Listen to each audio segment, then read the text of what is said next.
I want to invite you to join our YouTube subscribers list. So to subscribe to our YouTube channel, just click the button that you'll see on the left or the right side of this page if you are watching this video at YouTube. If you're watching it at the National Writing for Children Center, then you can click the button there that will take you to YouTube so you can subscribe to our channel.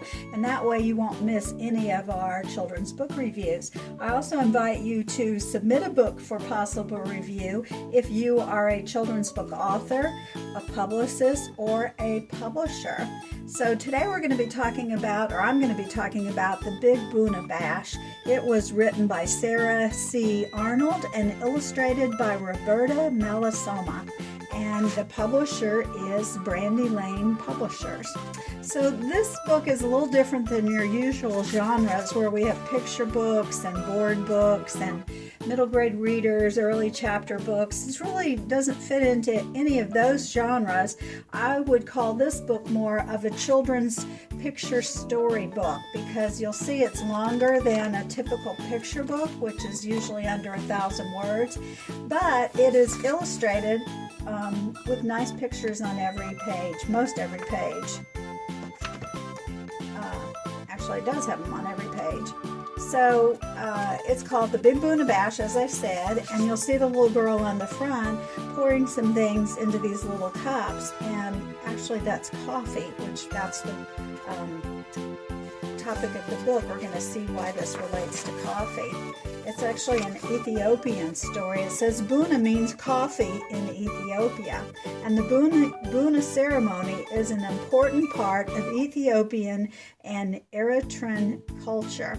During the ceremony, the hostess prepares the coffee in front of her guest and then serves it as a sign of friendship and hospitality.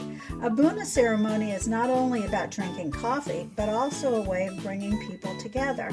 So that is sort of a little prologue, because then we see the story actually starts with this little girl in the classroom, and the little girl's name is Almaz.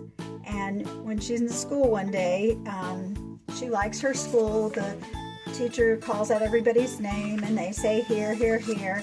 But on this particular day, the teacher's trying to come up with words that have the oo sound in them, like zoo, school, food, boom. And Almaz comes up with a word that nobody's ever heard of. It's Buna. And kids are saying, what is Buna?